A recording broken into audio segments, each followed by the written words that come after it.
अब जो है वो चेयरमैन पाकिस्तान तहरीक इंसाफ बैरिस्टर गौहर ने सरकारी अस्पतालों को भी खत लिख दिया है और जो सीसीटीवी फुटेज का और अस्पतालों का रिकॉर्ड मंगवाया ना, ये 24 तारीख से लेकर 28 नवंबर की रात 11 बजे तक का मंगवाया। देखिए जो सानिया हुआ वो तो 26 और 27 की रात को हुआ, तो 28 तारीख की रात तक का रिकॉर्ड क्यों मंगाया ये मैं आपको बताता हूं अभी। इसमें बैरिस्टर गौहर साहब ने सीसीटीवी फुटेजेस मांगी है और 24 नवंबर से लेकर 28 नवंबर की रात 11 बजे तक लाए गए मरीजों की तफसीलात भी मांगी है। अब ये दो अस्पताल है इस्लामाबाद के, एक पॉलीक्लिनिक अस्पताल है और एक पिम्स अस्पताल है। इसके डॉक्टर ने of the record international media को और लोकल मीडिया को बताया कि उनके ऊपर कितना ज्यादा दबाव है और बहुत बड़ी तादाद में गोलियों से छन्नी होने वाले जख्मी वहां पे लाए गए थे।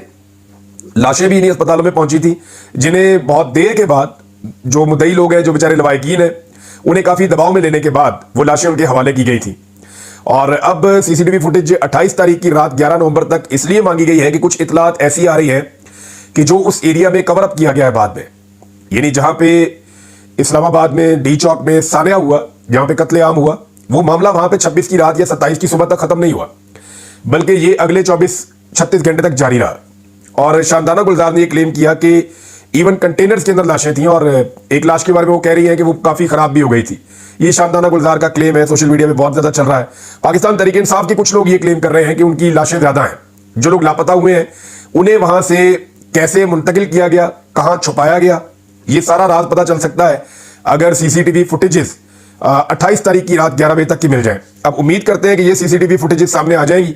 अगर ये सीसीटीवी फुटेज गायब कर दी गई या इसको भी मिटा दिया गया या ये कह दिया गया कि 2 हफ्ते गुजर गए तो अब हमारे पास नहीं है, या कोई करप्ट हो गई है या सिस्टम खराब हो गया, कोई भी अगर ऐसा बहाना बनाया गया तो इसका मतलब यह है कि पाकिस्तान तहरीक इंसाफ से जो टाइम इस सिस्टम को चाहिए था वो टाइम गेन कर लिया गया है। बहरहाल ये बहुत इंपॉर्टेंट है, देर है दुरुस्त है, ये काम बहुत पहले होने चाहिए थे, बदकिस्मती से बहुत ताखीर से हुए। लेकिन फिलहाल पाकिस्तान तहरीक इंसाफ ने ये ट्रैक उस वक्त पकड़ा जब तहरीक इंसाफ ने पूरी कोशिश की मुज़ाकरात के हवाले से और सच्चे दिल से कोशिश की, लेकिन हुकूमत ने उनकी कोशिशों का मजाक उड़ाया, बल्कि उनको डीमोरलाइज किया। और इवन जो पाकिस्तान तहरीक इंसाफ का कारकुन है वो बड़ा डीमोरल हुआ, सोशल मीडिया पे इसका इंपैक्ट भी आया। अब दूसरी जानिब एक और चीज है और वो बहुत तेजी से दबाव डालने के लिए, क्योंकि 26 नवंबर को जो हुआ उसको छुपाना बहुत जरूरी है इस वक्त इदारों के लिए और हुकूमत के लिए। तो इसमें सहाफियों के ऊपर और जो वीलॉग करते हैं लोग उनके ऊपर और जो सिटीजन जर्नलिज्म करते हैं इस्लामाबाद में, उन तमाम सहाफियों के ऊपर बड़ी तादाद में मुकदमा दर्ज किए जा रहे हैं। हमारे एक वाहिद पाकिस्तान में सिख एंकर पर्सन है, हमारे दोस्त हैं बहुत अच्छे, उनके ऊपर भी मुकदमा दर्ज कर दिया गया। और मैं सरदार जी के बारे में ये कहूंगा बड़े जबरदस्त आदमी है, हमारी जब भी उनसे मुलाकात होती है वो बगैर लगी लिपटी के बात करते हैं और साफ और खरी बात करते हैं, तो उनके ऊपर भी मुकदमा दर्ज कर दिया गया।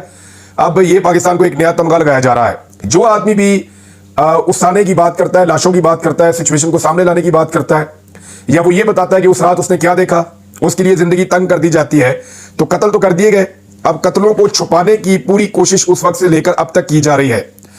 नाज़रीन, international court of justice Netherland के सामने ओवरसीज पाकिस्तानियों ने एहतजाज किया है, लेकिन अभी जो बड़ा एहतजाज होने जा रहा है पूरी दुनिया में वो 15 तारीख को होने जा रहा है। 15 तारीख को खैबर पख्तूनख्वा पेशावर के अंदर एक बड़ा इज्तिमा होगा जिसमें शोहदा का दिन मनाया जाएगा।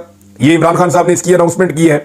वहां से ये बात भी क्लियर हो जाएगी कि पाकिस्तान तहरीक इंसाफ का वर्कर अभी कहां खड़ा है, क्योंकि जो कुछ भी हुआ उससे बहुत मायूसी हुई और उसके बाद जो रद्द अमल था पाकिस्तान तहरीक इंसाफ की क़यादत की जानिब से वो बड़ा सुस्त था।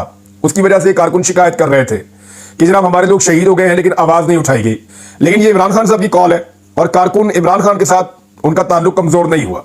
वो अभी भी ऐसा लगता है कि कारकुन और इमरान खान आपस में बड़ी मजबूती के साथ बंधे हुए हैं, एक दूसरे के साथ खड़े हुए हैं। बैरिस्टर अली जफर ने एक स्टेटमेंट दिया है और ये इमरान खान साहब के हवाले से ये स्टेटमेंट उन्होंने बताया। उन्होंने कहा कि मेरी इमरान खान से मुलाकात हुई, वो गुस्से में थे। उनका कहना था कि मुज़ाकरात का ये तरीका नहीं होता, हम किसी से भीख नहीं मांग रहे हैं। हम पर इल्जाम था कि आपने बातचीत के दरवाजे बंद किए हुए हैं, हमने सिर्फ वो दरवाजे खोले हैं।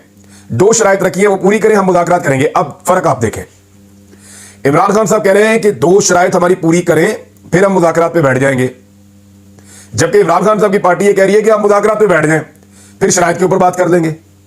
ये बहुत फर्क है। मैंने आपसे कहा था कि इमरान खान साहब ने पिछले वीलॉग में मैंने कहा हिफ्ज़े मा तकद्दुम या हुज्जत तमाम करने के हवाले से इमरान खान साहब ने जो उनके ऊपर एक एलिगेशन आता है बार बार, उसको काउंटर करने के लिए इमरान खान साहब ने कहा था कि नहीं, वो मैं मुज़ाकरात का मौका देना चाहता हूं हुकूमत को, हम सिविल नाफरमानी की तहरीक में जा रहे हैं, हुकूमत इससे बचना चाहती है तो 2 मुतालबात हमारे तस्लीम करके मुज़ाकरात पे बैठ जाए। ये इमरान खान साहब का मौक़िफ़ था।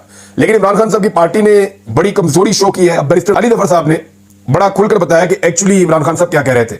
नाज़रीन, एक गवाही और आ गई है और ये गवाही अमीर हैदर खान होती ने दी है एएनपी से। लेकिन एक एक करके सारे कैरेक्टर बता रहे हैं कि जनरल बाजवा ने कैसे इमरान खान साहब की हुकूमत को गिराया, कैसे रिजीम चेंज किया। एक एक करके सारे कैरेक्टर बता रहे हैं और जनरल बाजवा को अभी तक किसी कटहरे में नहीं लाया गया। मैं आपको बताता हूं, फजलुर रहमान साहब सबसे पहले उन्होंने बताया, फिर पीएमएलएन के लोगों ने बताया, फिर जो लोग पीएमएलएन को छोड़ गए उन्होंने बताया, फिर पीपल्स पार्टी के लोगों ने बातें की, फिर एमक्यूएम ने इशारे दिए और अब अमीर हैदर खान होती साहब ने बड़ा खुलकर स्टेटमेंट दे दिया है कि एक्चुअली वो क्यों इसका हिस्सा बने। होती साहब ने जो कहा उसका मैं मुख्तसर आपको बता देता हूं। उन्होंने कहा जनरल बाजवा ने हमारे पीडीएम के रहनुमाओं को कहा कि इमरान खान पसंद का आर्मी चीफ लगा अपना, यही वो कहते थे सबको कि अपनी मर्जी का आर्मी चीफ इमरान खान ले आएगा तो तुम सारे फारूक हो जाओगे और सदारती निजाम ले आएगा और सदारती निजाम लाकर लंबे अरसे तक बैठा रहेगा। हालांकि इमरान खान साहब से सवाल किए गए थे, उनका ऐसा कोई इरादा नहीं था। दीगर जमातों की सियासत इमरान खान खत्म कर देगा, ये धमकाया जनरल बाजवा ने सियासी जमातों को। मैं तरीके अदम एतमाद लाने का मुखालिफ था, अमीर हैदर खान होती ने ये इंकिशाफ कर दिया है। पीपल्स पार्टी और नून लीग कहते हैं हम जमहूरी हैं, ये भी सवाल उन्होंने उठा दिया। लेकिन अब गौर करें कि एक एक करके सारे किरदार ये बताना शुरू हो गए हैं कि इमरान खान की हुकूमत को ज्यादती करके गिराया गया था और इमरान खान की हुकूमत को गिराने में जनरल बाजवा का कलीदी किरदार था। अब अगर जावेद लतीफ साहब को आप देखें तो वो हर थोड़े दिन बाद स्टेटमेंट दे देते हैं कि इमरान खान की सहूलतकारी हो रही है।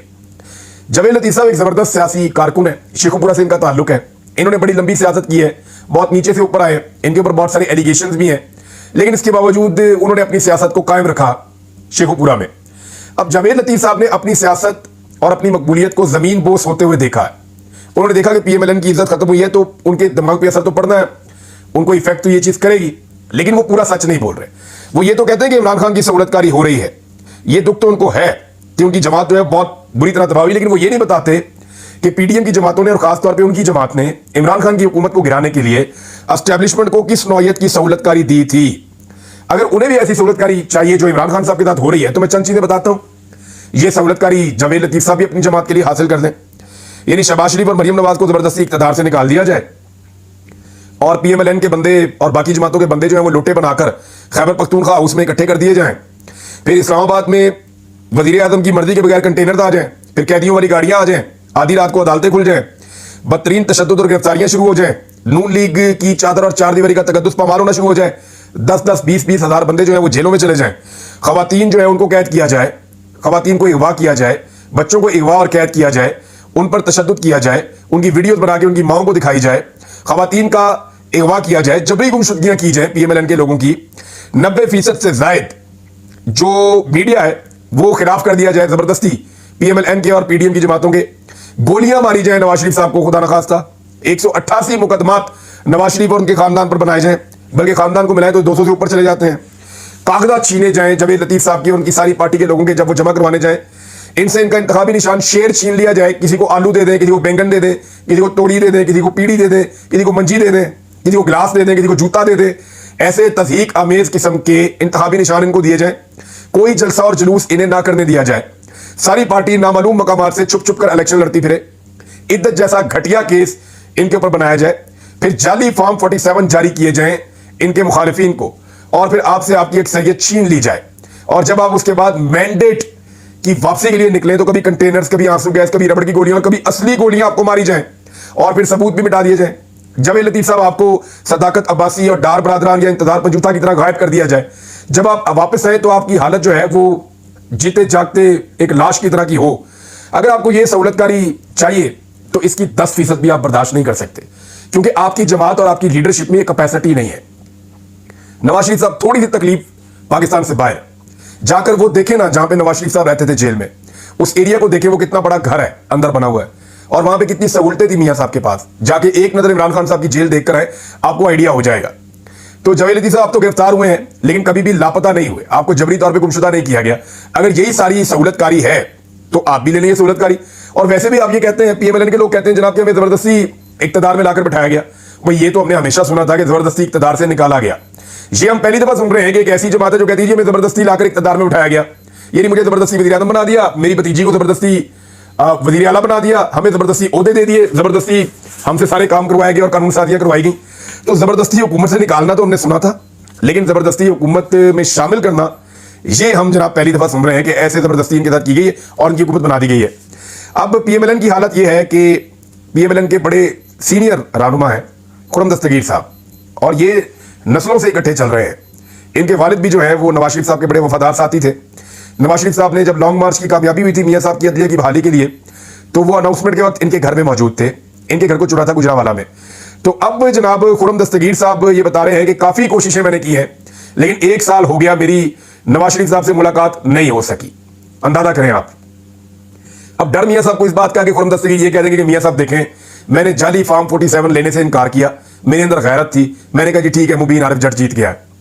लेकिन मियां साहब आपको भी चाहिए था कि आप यास्मीन राशिद के मुकाबले में जाली फॉर्म 47 लेने से इनकार कर दें। तो मियां साहब इतने शर्मिंदा है कि अपने वफादार साथियों से भी नहीं मिल पा रहे।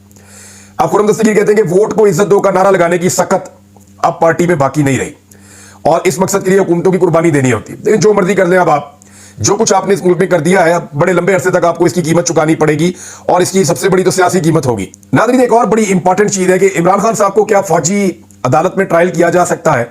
बज़ाहिर तो ऐसा दिखाई नहीं देता, लेकिन ये एक प्रेशर टैक्टिक्स के तौर पर यूज किया जा रहा है। इसके मकासद क्या हो सकते हैं? एक तो 26 नवंबर से तवज्जो उठाना, और दूसरा इमरान खान साहब पर दबाव डालना ताकि जो बाइडन के जाने से पहले पहले इमरान खान साहब को राजी किया जा सके, वरना बाद में वो सपोर्ट अमेरिका से नहीं मिलेगी पाकिस्तान को जो सपोर्ट इमरान खान के खिलाफ इस वक्त में असर है।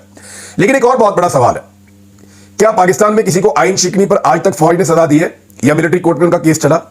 पाकिस्तान में 4 डिक्टेटर स्टेट अवे आए हैं, उन्होंने आकर पाकिस्तान में बार बार आइन शिकनी की है। आइन को रोनते हुए उन्होंने मुल्क के अंदर मार्शल लॉ लगाए, लेकिन उनमें से एक का भी कोर्ट मार्शल नहीं हुआ।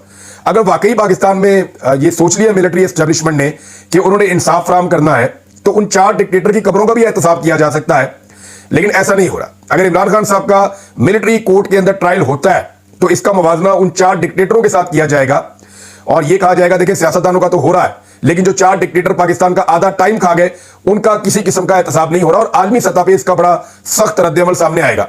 जस्टिस मंसूर अली शाह साहब का नाज़रीन एक लेटर भी सामने आया है, और उन्होंने जस्टिस जमाल मंदोखील साहब को लेटर लिखा है 26वीं तरमीम के हवाले से। यह बहुत इंपॉर्टेंट है क्योंकि हुकूमत अपने जज लाना चाहती है। हुकूमत उन लोगों को जज बनाना चाह रही है या उन वकीलों को जज बनाना चाह रही है हाई कोर्ट्स के अंदर जिनकी खिदमात हैं PMLN के लिए या पाकिस्तान की एस्टेब्लिशमेंट के लिए या PDM की जमातों के लिए, या जो लोग एंटी इमरान खान हैं जो खिदमात सर अंजाम देते रहे, उन्हें जज बनाना चाह रही है ये हुकूमत।